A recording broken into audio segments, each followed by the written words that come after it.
cannot wait any longer. With that, I turn to Ranking Member Grassley for his opening statement. I'm going to start by reading the oath that cabinet people take before they start their job.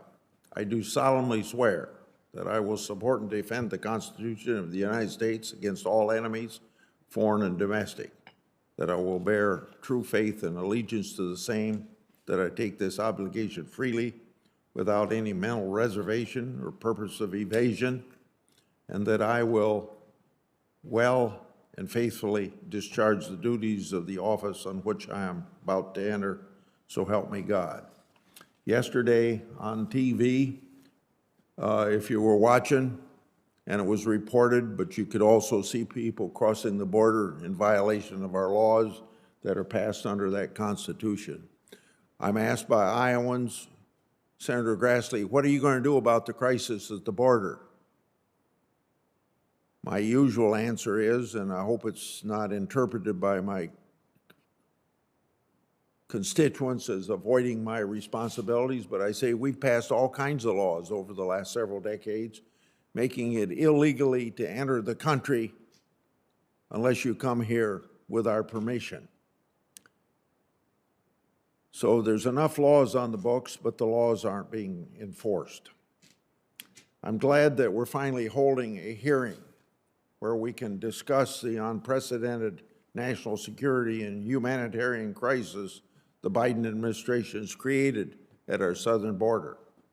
U.S. Customs and Border Protection recently announced that it had 1.7 million encounters with illegal immigrants at the southern border, fiscal year 2021. That's the highest number ever recorded.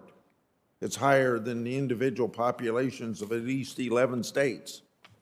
Of that 1.7 million, over 1.4 million encounters took place in the last 8 months of fiscal year 2021, when the Biden administration was in office and congressional Democrats had a majority in Congress. So, in a mere months of unified control of the federal government, the Biden administration and congressional Democrats have presided over 1.4 million encounters with illegal immigrants attempting to cross the southern border. That, on its own, is an astounding number, because under this administration, children have been detained under the same conditions for which congressional Democrats loudly and repeatedly criticize the previous administration. Make no mistake, this crisis is a direct result of irresponsible policies, reckless policies, dangerous immigration policies pursued by the administration and by you, Secretary Mayorkas, and political leadership of the department headquarters, ICE, and Customs and Border Patrol. Don't just take my word for it. On March the 10th, Reuters reported that the government of Mexico was worried that the Biden administration's asylum policies were, quote, stoking illegal immigration and creating business for organized crime. It's been reported that cartels are getting rich.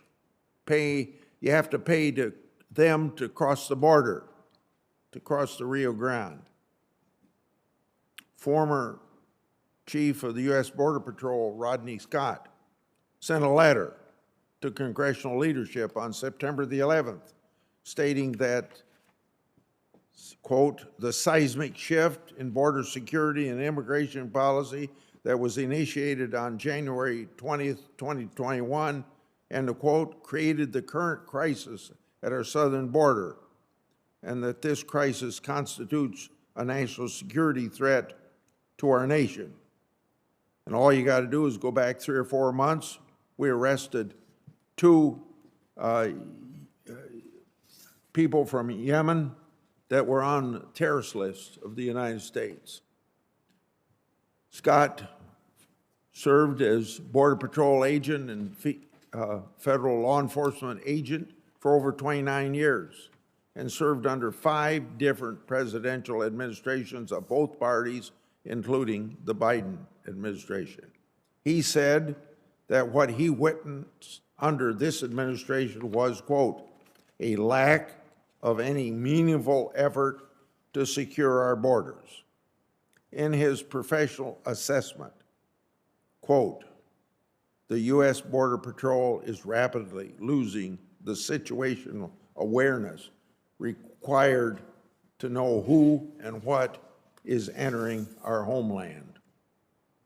Mr. Scott also said that Secretary Mayorkas was, quote, choosing to ignore the sound recommendations of career government leadership despite his own admissions that he agrees with them, end of quote.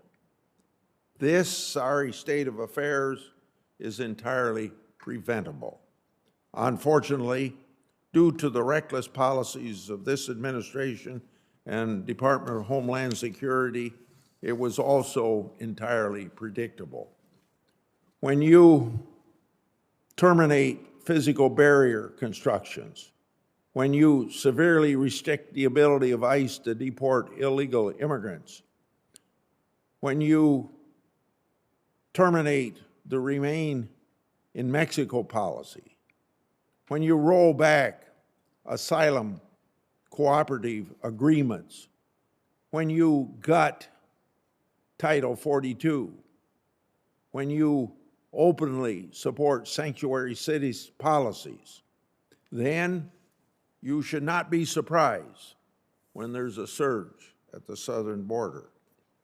When you allow the ACLU and open border immigration activists, rather than career law enforcement professionals, to dictate the terms of your immigration and border policies, then you shouldn't be surprised when record-shattering numbers of people start showing up at the borders to take advantage of that situation. When you run DHS like it's an abolish ICE fan club, you shouldn't be surprised when you have an immigration crisis on your hands. The most solemn responsibility of the Department of Homeland Security is to protect the people of the United States. One of the most solemn responsibilities of the President and Secretary of the United States is to uphold the rule of law in the United States, according to the oath that was taken by everybody in the cabinet. In choosing to actively ignore the immigration laws passed by Congress, and in choosing to pursue policies that encourage unprecedented levels of uncontrolled illegal immigration to the United States, this administration and this department have failed on both counts.